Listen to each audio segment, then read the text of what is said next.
Grab your glass and pull up a chair. It's time for your favorite girls' night in. Welcome to Pouring and Parenting. We're your besties, Sil and Inish. We're here to laugh through the chaos. Hello, Pores. Let's start the show. Hey, hey, hey. Welcome back to another episode of Pouring and Parenting. It's your girl, Anish. And I'm Sil.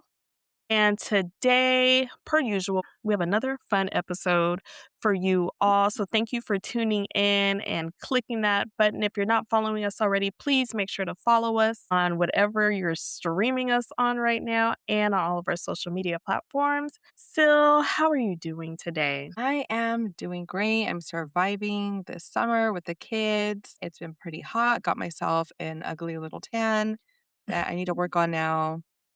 Other than that, just living it up the best I can. What about you? The same, surviving the weather. There's so much going on, and I'm just going to end it on that note because I don't want to stress myself out hearing the words in my ears out loud. But all in all, life is well. I'll keep it short and sweet. I Need Somebody's Hacks is the episode that you clicked on today, which tells us that you are looking for help. You are struggling, you are fighting, and we are here to help you. We have so many fun hacks that we are going to share with you all. So hang tight, stay tuned. But before we jump into the episode, Sil, what did you pour today? So today I poured myself a very refreshing watermelon vodka Rita, and I added some tahini to my glass. I didn't put it around the rim. I was a little lazy, so I just put it in the actual drink itself. But hey, it's doing what it needs to do. I do that all the time. Well, I poured, after I cracked open my White Claw, I poured it into my glass. And Okay. so I just have a tangerine flavored White Claw. Mhm. Oh, so cheers. Okay, ladies and gentlemen, before we get into the meat of the episode today, we have some hot topics that we are going to breeze over with you all. So let's get into it. The first hot topic that we'll be discussing: sociological studies tracking family dynamics show that it takes an average of 3 full years after a major life transition, like getting married or having a new baby, for a household to finally settle into a smooth, predictable routine. Until then, families operate in a state of constant micro adjustments. I feel in the gray area with this one because I agree with it. Only because I'm not tracking when life got together, but if there Is it together? is it even still together right now? So that's more of the gray area, but I can lean more into agreeing with this study because just breaking it down logically. The first year you're in the trenches, for instance, with a new baby. You're fighting for your life, especially if it's your first baby, second baby, or even thereafter.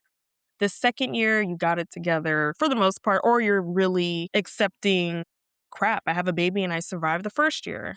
And then the third year, maybe you have it figured out. It seems kind of, I feel like you never really have it figured out yeah. because even with kids, they're constantly changing. You go from the baby phase to the toddler phase, from toddler phase to just like the kid phase, and then they become preteens and teens, and like there's always some phase that's changing. So it's just, I feel like it's just always constant micro adjustments because things are constantly changing. They don't stay the same. At least that's how I feel for my household. No, I believe that's very true because yeah, with the different stages that your children are moving into, and even the dynamic in with your partner, if there's a partner involved. Yeah. There's just so many different factors that can happen within this 3-year mark that they they so graciously placed that a lot can definitely happen. So, so I feel about Mm. that. Yeah. Can you go from like toddlers and then when they start school too, like that, and then summer break and all the other breaks, you're constantly adjusting. Like, so I don't know about this one. Heard. I agree. You got the next All one, right. The still? 10, yes, ma'am, rule, like 10-10-10 rule is a classic prove it decision making framework invented by business journalist Susie Welch. The 10-10-10 rule is a psychological tool designed to short circuit decision fatigue and anxiety by forcing your brain to look at a current stressful situation through three distinct lenses. When a crisis hits or when you're about to lose your cool, you ask yourself, how will I feel about this in 10 minutes? How will I feel about this in 10 months? How will I feel about this in 10 years? I mean, I've never done this in my entire life. And I am totally someone who gets anxiety. But, well, I guess when it comes to decision making, yeah, no, I'm more of a now person. So maybe 10 minutes, at the very most 10 months, 10 years. I mean, I guess if it's a big decision like buying a house, but I mean, other than that, that's really it for me. What do you think? I would love to have a talk with Susie Welch to see where she came up with these numbers, but that almost seems like more anxiety to think that far ahead in 10 years. I can see the potential benefit if you can really hone in on calming yourself and finding your center and trying to not lose your cool. And my favorite saying is take a beat and Yeah. step back and look at the situation before you get to that elevated point. How will I feel about this in 10 minutes? You spilled the milk for the fifth time today after I told you to put the cup in the refrigerator and you didn't do it. So I step back and, hey, I'm going to forget that you even had milk come 6 o'clock tonight and it's 10 in the morning. So I guess if you really have a lot of anxiety or your gears get grinded and maybe you're out of ideas, why not try it? It doesn't hurt to try it. That's how I see. Yeah. Yeah, I guess so. Yeah, another trend I'm not really excited about just because it's just like, yeah, like why isn't it like 5? How about I spell this in 5 minutes, 5 months, 5 years, 10 years? Like, I don't know. Not a fan. And not a fan for sale. Okay, this last topic that we will be discussing is psychological research shows that the average adult makes about 35,000 decisions every single day. Scientists have found that our brains have a literal energy budget for making choices. By the time late afternoon hits, decision fatigue sets in, causing our willpower to drop and our stress levels to spike. 35,000 decisions is a lot. But my first thought goes to what exactly are they considering decisions? I scratched my nose or I didn't. I chose not to scratch my nose, or is that an impulse? Because that's a lot of this 35,000 is crazy. It's not saying that I don't It is a believe lot. not that I don't say believe the research, but who sat there and counted? Did they watch them I have so many questions about how they came up with I this think it's a number. bunch of little decisions that you make, whether they're impulse or like something you actually have to think about. For example, like when you get up in the morning, "Ugh, do I really want to get up right now? Are you going to make the decision to snooze or get up? um, Brushing your teeth. Am I going to brush my teeth now or a little bit later? Do I need to use the restroom now or a little bit later? Am I going to go to work today? Am I going to call off? What am I going to wear today? I can make about 100 decisions just on that alone every morning. Am I going to put on makeup? What am I going to do? Do I want to put on my contacts today? That's already so many decisions to make. So I agree, but that is the average. This to me, yes, I feel it based on my job and even previous jobs that have been very like, you have to make all these crazy decisions in split seconds. Oh yeah, definitely. Like that makes sense. To yeah, where you're late afternoon, you're just done. Like Yes. you're over it, you're feeling a little more stressed out now. Like you need a pick me up. I get that. So Yes. yeah, I feel that. That's true for sure. Yes, especially that last part with the stress levels are spiking, and that's definitely a segue into the topic of today's episode is how do we find those little hacks to have the energy to keep going throughout the day and to not take out our frustrations or our stress levels onto our partners because we just made about 30,000 decisions and now you're asking me to make 5,000 more and I just got off of work. So that makes sense with how when people get home, you're exhausted, you're tired, you're mentally drained. A lot of people say I'm mentally drained. I don't Hmm. have the mental energy to exert I have nothing left to give today. So Right. those are the hot topics for today. Let us know if any of them resonated with you or you want to maybe try some out because those are some new ones for sure. Definitely some new hot topics, some new trends. But let's jump into the meat of today's episode. We are here to hopefully take a little stress off of your shoulders. If you have been looking for some help, some hacks. How do I maneuver what I'm doing a little better or different? Switch up some things. This is the episode for you. So listen in and hopefully we touch base on something that's been grinding your gears. Okay. I love that saying. Me too. Okay. We're talking about how to deal with the kids and how to make your life just a little easier when you're dealing with those little munchkins running around you all day, working that 35,000 thought process that you got going on. So, the blame the clock alarm hack. Instead of you telling your child time is up, you delegate the authority to an audible or visual cue. I do this in the house. I have a lot of alarms that go off. We have a lot of devices. I won't say her name because she's always listening, but you all know what her name is. I have the alarm set for bedtime. Honestly, it's like my third arm. It helps me because I could be running behind time. I could be focusing on something else and lose track of time. And then boom, it goes off. 30 minutes before bed, the whole house hears it. The kids know and they know what's up. Cool, it's time to start winding down. And then when it's time to go to bed, okay, it's time to go to bed. And that buffer isn't actually the kid, hey, between you and me, don't tell the kids. It's not really time for bed, but that's last alarm lets me know, okay, they got 15 minutes and we're going to start doing what we need to do. And I love it. I think it's a really great hack. I use it for pickup and it helps. It really helps. That's just one less thing that I have to think about is setting that alarm. Still, how do you feel about this blame the clock? I love to blame the clock. I use it at home and I use it at work, and it definitely takes you away from being the bad guy. I Mhm. know it's blame, for sure, blame the clock. This is how much time you had, alarms going off, time to clean up, time to start doing homework, time, whatever the case may be.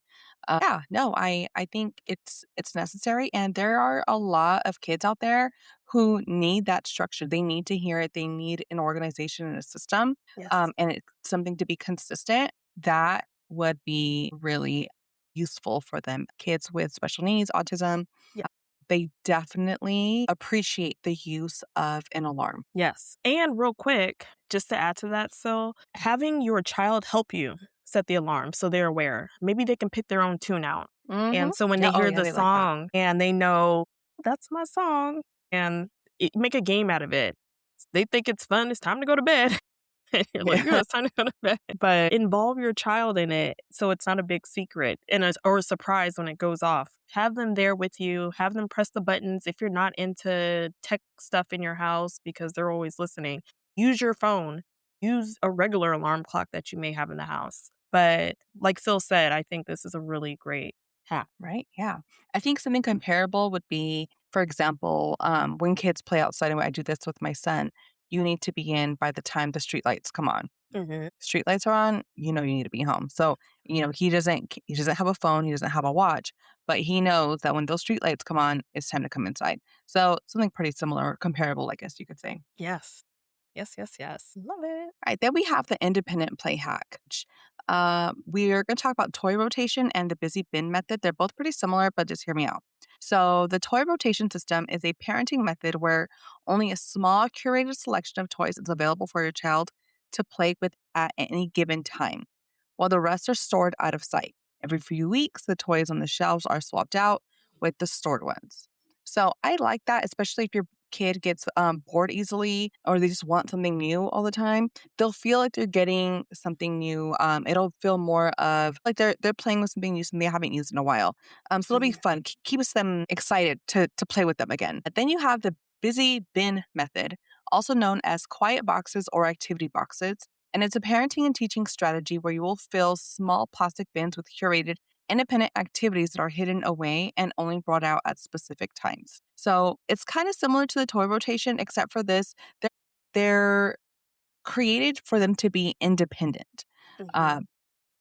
activities. So something that they could do on their own without the need of a parent or teacher, whomever, helping them out. So you might want to use this maybe if you're trying to cook and you need them out of your kitchen, if you need some alone time, you just want to get some reading done, whatever the case may be, this might be when you use the busy bin method. Now, once again, you're not using it all the time because then it's not going to be fun for them. You want it to be something where like, oh, I haven't played this in a long time.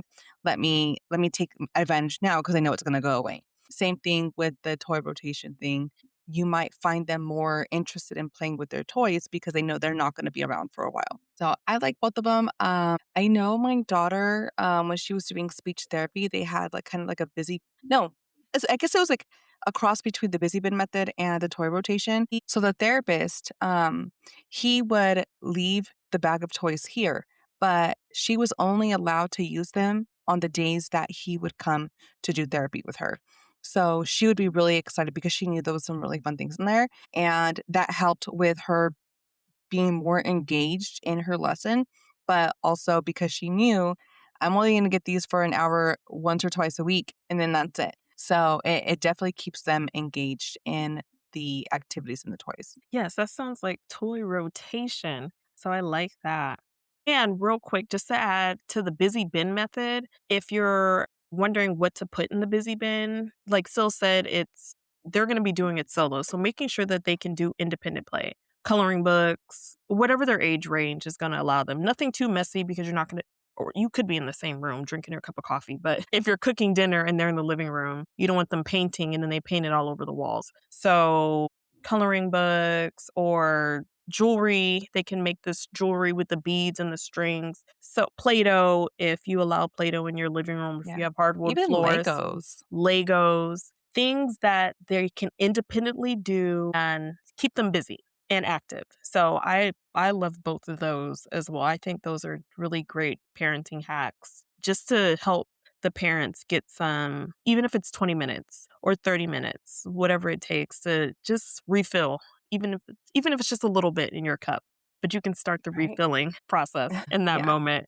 So those were our two parenting hacks that we just discussed. And we are going to be jumping into our marriage hacks and how to keep the marriage alive. So let's talk about the vibe check rule. This is something that you're going to have to communicate with your partner. And we're talking perhaps creating a phrase or something. So the communication is a shortcut that perhaps when you or your partner walks in through the house and they're feeling a certain way, maybe a code word can be curated to determine where you two are at as far as stress goes.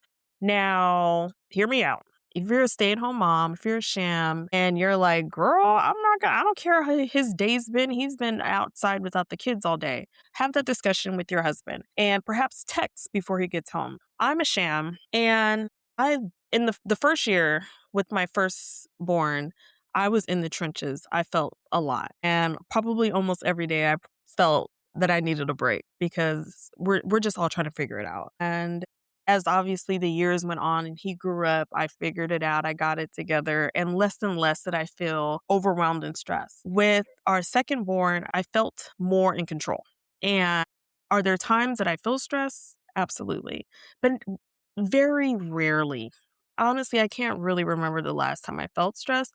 But for the parents out there and you're trying to figure out how do I help or how does my husband help me? How can I get him to understand how I'm feeling? When he gets home, he wants to do this. Oh, I just got off work. Set up a text message, set up some type of communication and, hey, I'll text you an hour before you get home that I've been dealing a lot with the kids and I'm going to need 10 minutes when you get home to deal with the kids or 30 minutes, whatever you feel that you need for that day, have that discussion with your partner. Now, if you both work outside of the home, have that discussion as well. I get home before you do, I'm with the kids and tag team. The biggest thing in relationships, be it marriage, boyfriend, girlfriend, whatever the case is communicating with your partner. And if you feel like everything's on your shoulders and you're not expressing yourself, that's going to build up.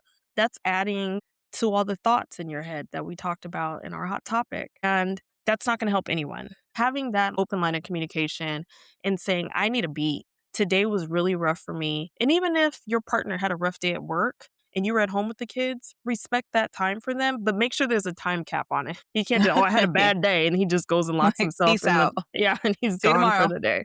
But make sure that you have a time cap on it. 10 minutes, I think is great.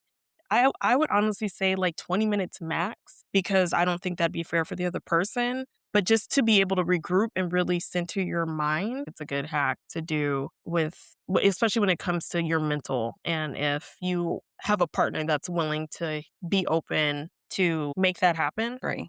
And I think that communication aspect is probably the biggest part. You do have to communicate that. I personally don't use a phrase or code. I will be straight up with my husband and be like, hey, I had a rough day. Like, I just need some time alone. And he knows what that means. It's like, that's me going into my room, closing the door, and just Mhm, hanging out in there, taking a nap, whatever the case may be. And also just communicating in general. So, just really quick, we are micro adjusting again because I am on summer break. So he is used to me being out of the house the mhm. majority of the day, Monday through Friday. Now I'm home every day. And so that's an adjustment for me, but it's also an adjustment for him. And so I'm doing something and he's used to things being done a certain way at a certain time. And so he's just like, wait, you know what? We need to communicate a little bit better because Mhm. now I'm throwing him off because he's not used to me being here. So making sure you're communicating is Yes. for sure key here because you never know who or when you're going to be micro adjusting and you all want to be on the same page. Yes. And again, this is the vibe check rule. So you want to know the vibe of the person that you're living with and where are they at? Like, how you feeling? So keep that in Right? mind. Communicate with the person that you live with or don't live with, even if you're co-parenting. Check their vibe so you two are on the same page. Yeah. All right. And our next hack is the logistics automation. So the tech divide. So, how do you keep from nagging each other about who is buying milk or picking up dry cleaning? Talk about sharing a digital calendar, a synced notes app for groceries, or a designated weekly logistics text thread so your actual conversations can stay romantic and fun. So the what we do is I typically will take care of the groceries. I let him know when I'm going to go shopping and I ask him, what do we need? For the most part, it's just a text. And then I will usually do like my Sam's Club order. So it's there and I tell him, all right, you have about like an hour or so to add anything because luckily we do have that grace period now, which I love. But then I don't have a digital calendar necessarily for our home life type stuff, but we do have a calendar that I update every month and I put all of the events for the month on there. He'll Mm. add things as needed. And so anytime we don't know, or at least for him, typically will not make plans without like checking with me first. Like in a way, he kind of doesn't have to check because the calendar is there. So you should know whether we have something going on or not. There's no surprises for the most part, either communication on the calendar or it's just been divided to where we both have a mutual understanding of who does what. What about you, Anish? How do you guys get all that taken care of? I that's a good hack. I think everything about the digital calendar and sharing the calendar is a great, great, great hack. I know couples that share calendars, digital calendars. I know you said you don't have a digital calendar, but I do know couples that share that. Now, sometimes that can go away because they don't check the calendar. But I think if both parties are utilizing it accordingly, it would work pretty beautifully. We use a good old whiteboard on the refrigerator. Sil, you got us the gift, and Oh, yeah, that's right. I put weekly.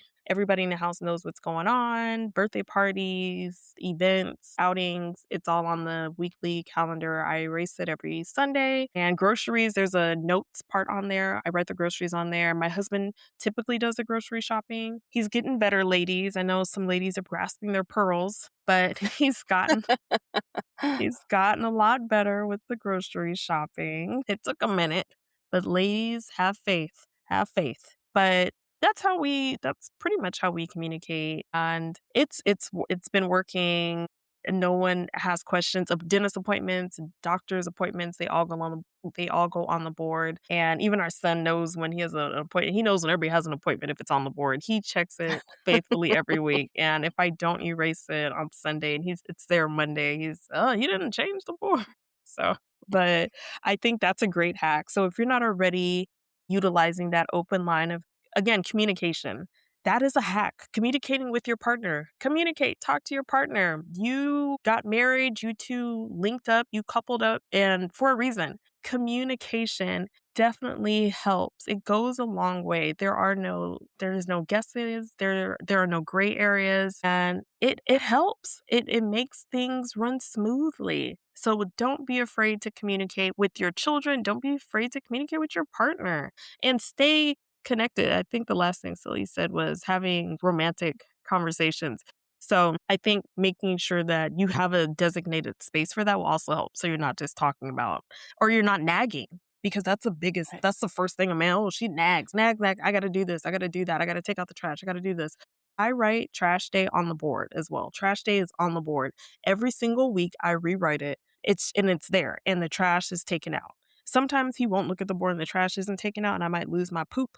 But for the most part, the trash gets taken out. But that's just one less thing that I have to nag to him about. I don't have to verbally say that to him. He doesn't have to hear my voice to say, "Did you take out the trash?" It's on the board. It's silently communicating. And now we can talk about other stuff. What do you want to watch tonight? What do you want to eat for dinner? We could talk about happy things. So keep that in mind. That is a good hack. If you're not doing it, try it out. Yeah, I just want to add, I love what you said about your son. So your son also stays in the loop. He knows what's going on. Yes. Same thing with my kid. He'll look at the calendar and like ours is, for the whole month. So the only thing that backfires is that if he sees an empty weekend, he's trying to fill it up. He's like, "Oh, well, we don't have plans to stay. Can my cousins come over? Can we go here? Can we go?" Like, whoa, I saw that empty slot and was like, yes, a weekend to actually relax. So, but it's nice that he can look at it, it's right there visible for everyone to see. And he also Yes. knows what's going on within his own household. Yes. So keep everyone in the loop, ladies and gentlemen, and keep the lines of communication open. So now we're going to move on to our Sing to Me segment. So if you have been listening, you know how this goes. But if you have not, basically what it is I will ask Anisha a question based on some song lyrics. And she is to not only answer the question correctly, hopefully, but to sing it back to me. And then she'll ask me a question, same rules apply, and we'll go back and forth for 2 rounds. All right, so let's go ahead and get started. All right, so Anish, in Damaged by Danity Kane, what do they want to know? No clue. No?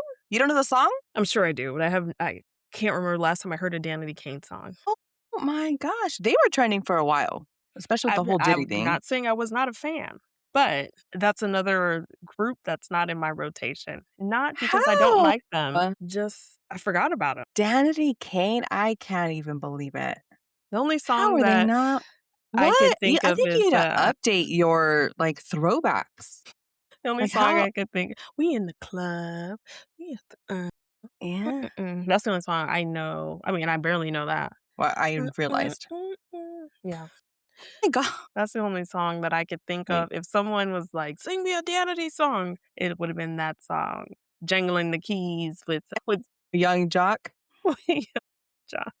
Oh my That is it. gosh. Nope, have no idea. Probably the last time I heard that song was the last time they probably played it on the radio. Well, they want to know how you gonna fix it, fix it, fix it. Baby, I gotta know how you gonna fix it, fix it, fix it. Yeah, that was it. Nope, absolutely not. All right. I feel damaged. In Drew Hills, how deep is your love for me? What does he keep telling you? What does he keep telling? Fun Oh, way to ask the okay. question. It's a fun way to What does ask the he question. keep? Deep is your love for me. Tell I me what it's gonna be. feel like I should sing this for karaoke. That'll get the crowd up. I don't think. How deep is your love for me? No, No, no. Dang it. I'm going to start the countdown. 5, Oh, you're 4, feeling threatened. I see I'm getting 3. close. Tell me what it's gonna be. Shoot, I don't know. Shoot. I feel like I'm gonna be so annoyed when you answer it. Okay, so the question was, what was the question? In Drew Hills, how deep is your love for me? What does he keep telling you? He keeps telling you he's better than me, but I bet you something's like he makes it. No, wait. Keep telling you he's better than me. Yeah, he keeps telling me that he's better than me. How deep is your love? How deep is your love? Yes. Yeah. You had a half a point. It was over. Oh, that's so Did I sing that part earlier? You did. You did. You Oh, breezed that's over rude. it. You breezed over it. Dang it. You could have been like, all right, you're getting hot. You're burning. You're burning. Your You loins breeze are over it. burning. So, yes, the answer was, "He keeps telling you he's better than me. But I bet he keeps telling you you better than me. You know that he" yeah. "You know that he ain't no freak like me." Okay.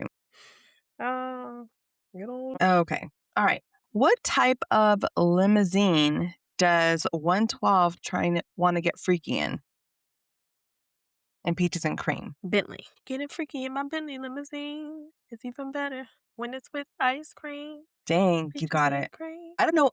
I saw the lyrics. I'm like, what do I typically say? Because I know I don't say Bentley. Oh, man. You I think I said like know pretty. Freaking that pretty limousine. Bentley limousine. I don't know. Bentley don't sound like something I've said. I really love 112. I had no business. We had no yeah, I know I didn't have any business. I know you had no business listening to 112 and Yeah, I know. their I lyrics, had especially their whole album that I don't know how many they had, but the one that Peaches and Cream is on is the one I had. yes, that's when they were in all black with the 112. Yeah. Mhm. On Yep, it I that's the think one I had. my brother used to buy me an album every year for my birthday. Let us move on. I was Mhm. on a soccer team called Peaches and Cream, That's unfortunately. that's wild. Was that before or Yeah. after the song? I'm pretty sure it was after this time. It's not. We're gonna have to do some investigating on the coach and the whole everything about that. It's nothing right about that at all. In Adele's "Someone Like You," she couldn't do what? She couldn't do what? All right, let's see. Start singing the whole song 'cause I don't know. I know a throat clear when I I hate to turn up out of the blue uninvited, but I couldn't stay away. I couldn't fight it, but there it is. I hope to see my face and that you be reminded that for me it is no. couldn't stay away, I couldn't fight it. Those are the lyrics, ladies and gentlemen. Well played. What a sing to me challenge we had today. We hope All you right. enjoyed that mid-show break. We're going to jump back into the show. We have one more segment that we're going to discuss, and we're talking household and lifestyle shortcuts. So if you're still tuning in, hold on to your butts because we have a couple of hacks for you to tap into if you're not already doing it. The first hack is the hate to cook food hack.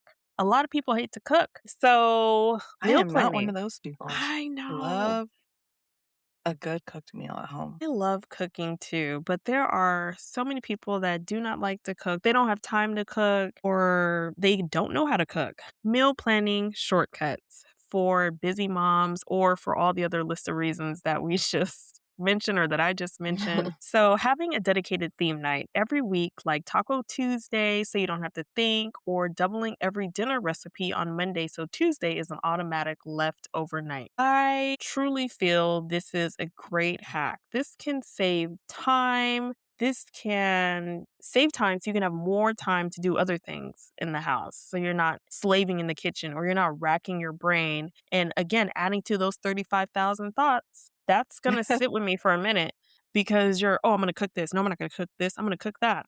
And you're going back and forth. Do I have this in the house? What's in the refrigerator? I'm not even at home to know what's in the refrigerator. Or I want to cook this, but I'm missing an ingredient. So now you have to think of another Substitution or whatever. and a 30-minute meal turns into a 2-hour meal. Where is Rachel Ray when you need her? If you don't know who Rachel Ray is, look her up. She's the 30-minute meal queen. But all in all, meal planning for the week, I think is a really great idea. If you struggle with trying to figure out what to cook, I know a couple of moms out there that legitimately do not like to cook. And I know Mhm. there are definitely options out there where you can purchase your meals monthly and get it delivered to your home. If you have the finances for that, then by all means tap into that space. But if you do not have the finances for that, create a meal plan. Mondays, Tuesday, Wednesday, Thursday. Do it every Sunday. Switch it up a little bit. Or if your whole family loves a good taco or they love spaghetti or whatever you know everyone in the house is going to eat, make that once a week. Make that every other week. if it's gonna help you maintain your sanity, do what you gotta do, especially if that's your task in the house. If you're the one that cooks, or split it with your partner, but make it to where that it is a hack and it's not a burden. If you're feeling like it's a burden right now, flip it and make it work for you. Don't feel like you're working in the kitchen and that's your eighth job as a chef because you're, oh, what do I cook up for the family today? And then the doubling up too. Lasagna, spaghetti, Italian meals are definitely all about sharing their food. There's so many different cultures out there that you can make just so much of it. And Mhm. that's all they're about is sharing their food. And those are things you can even pre-make a lasagna and freeze it and have it Yeah. for a rainy day. So if you are not already tapping into this hack, and it almost sounds too in your face, but the amount of people that don't cook and they eat out all the time because they feel it's more convenient, imagine all the money that you can save a month, a year, a week, whatever the case is. If you Just healthier overall too. It's healthier for the whole family. So this is I feel a great hack that deserves tapping into, and do it. Try it out. Try it out for a month. Try it out for a week. And I'm pretty sure the family will appreciate your cooking. It may take a while. If you eat out a lot, the family may, this one tastes like McDonald's or whatever Mhm. your family taps into, but push it. Stay true to yourself. Stay true to keeping your sanity.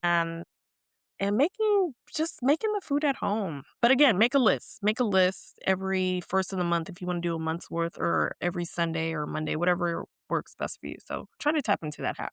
I like it. Do it. Still, and I like to cook. So Mhm. Yeah, and, do it. I have those times of year where I'm home in the evenings more often, and I can actually cook, like, a decent meal every night, but then when it's that busy season where there's practices multiple times a week or, whatever the case may be, crock pot, you can't go wrong Yes. with. Make sure you have some roasts in your freezer. You just put them in the crock pot. Instant pot, same thing. Well, actually, with the crock pot, I'm pretty sure it has to be thawed out. With the instant pot, though, it does not need to be thawed out. You can cook it from frozen. It'll take slightly longer, but still pretty convenient.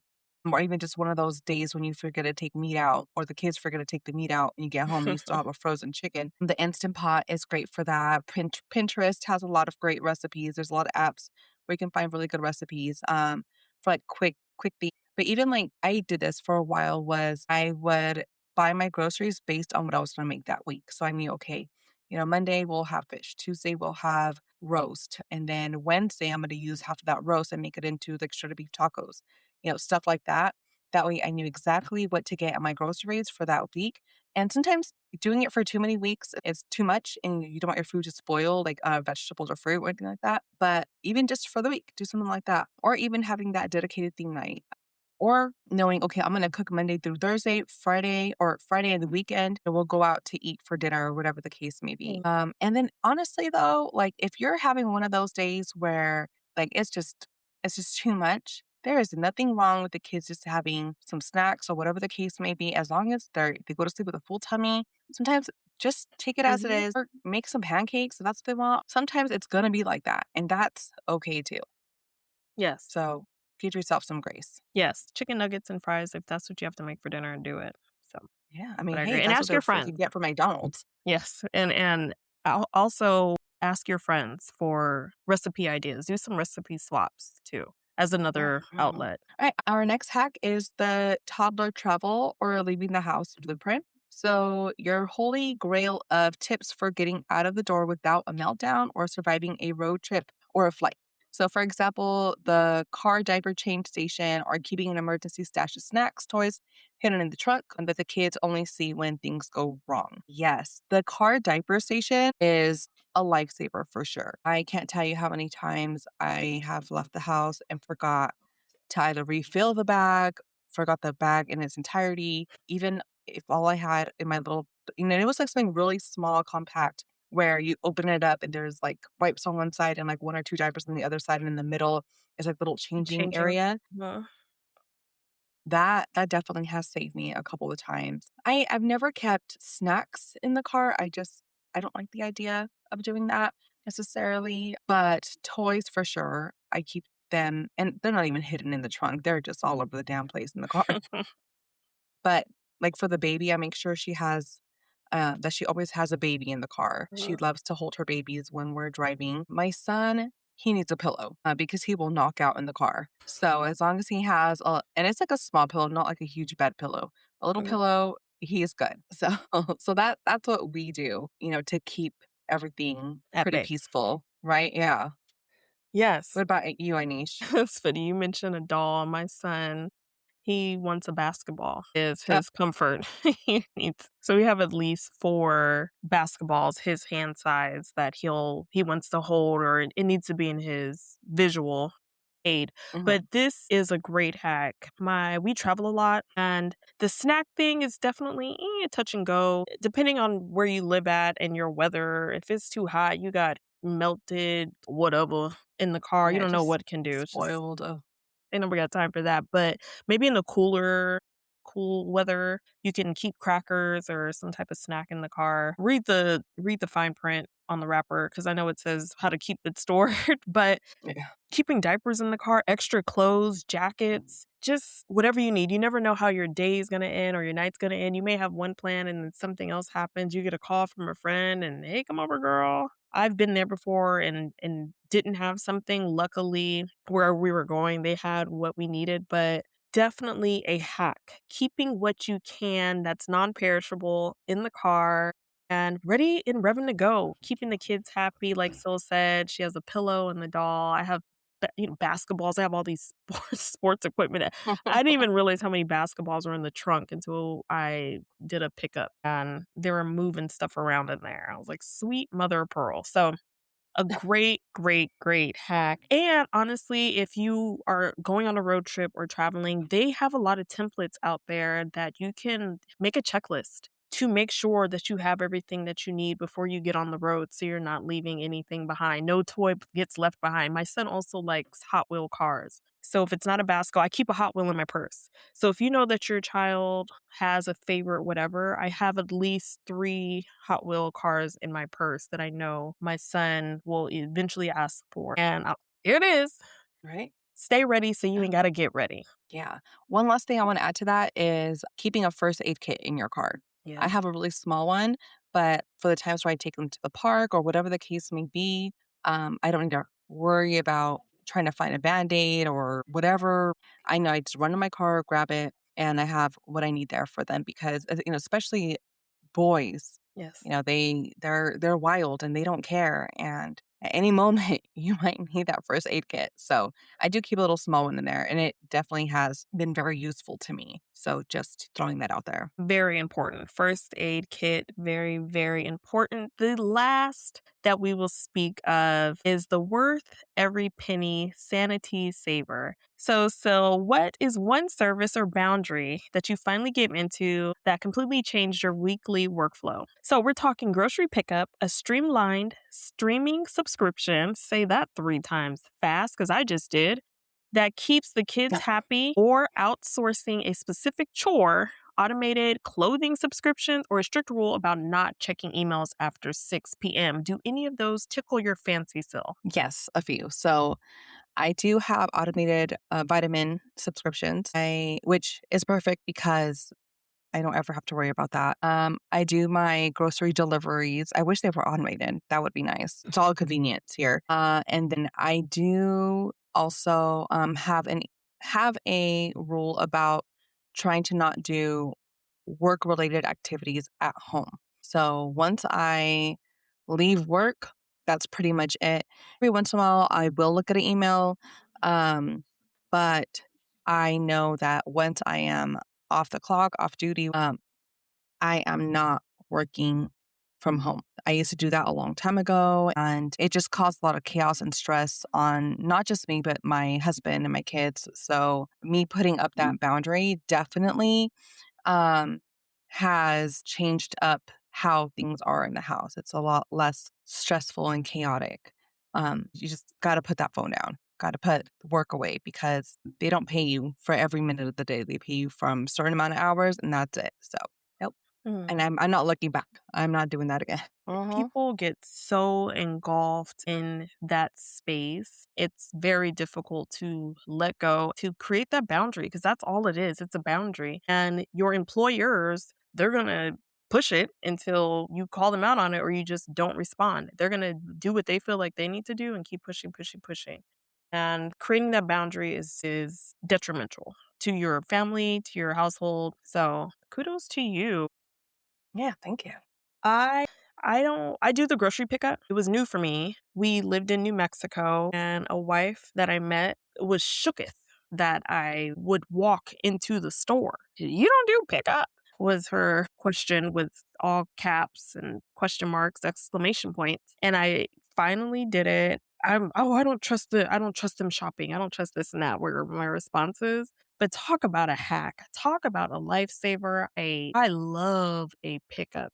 Delivery is also nice. I've done that a couple times. I don't mind the drive, honestly, half the time. I usually do a couple pickups from different stores, but if you're not doing that, do it. I really truly think that's a sanity saver. It's a hack. It can cut off your grocery shopping. You don't have to buy things that you didn't mean to buy because you're shopping. You Mhm. know exactly what you need. You can snack while you're shopping in the comfort of your own home and not buying snacks because you're hungry shopping, and you could save money. You can see exactly what you're spending. It's all around such a great tool to utilize as a parent, even as a single. But if you're a parent with multiple kids, even with one kid, if you don't feel like getting out of the house, utilize that feature for pickup. It's typically free for a lot of places. So look into that at your local area. And the chores, my son's starting to get chores. He's making his bed. He has a few things that he's proud to do. He brings the trash can in. And so divvying that out is also helping take the load off my husband and I. That's one less thing that he has to worry about bringing the trash in. That's one less thing that I worry about making his bed. So just making life easier for everyone in the house. Your kids have a sense of independence, depending on the age. If you have a 16 or 17-year-old, it's probably the last thing that they're thinking about is independence. They're trying to, or that's the first thing that they think they want to get out the house until they see the prices out there. Sweet Jesus.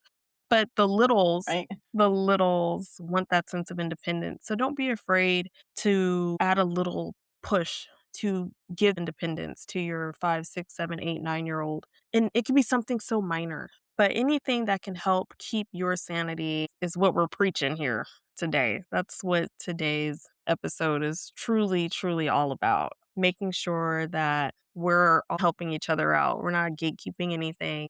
We just want to help everybody Yeah. out. So, pores, let's stop trying to do everything because at the end of the day, a happy household starts with sane parents. Utilize the tools that are within the palms of our hands. Thank you for tuning in to another episode of Pouring and Parenting. Where sip happens and we pour about it.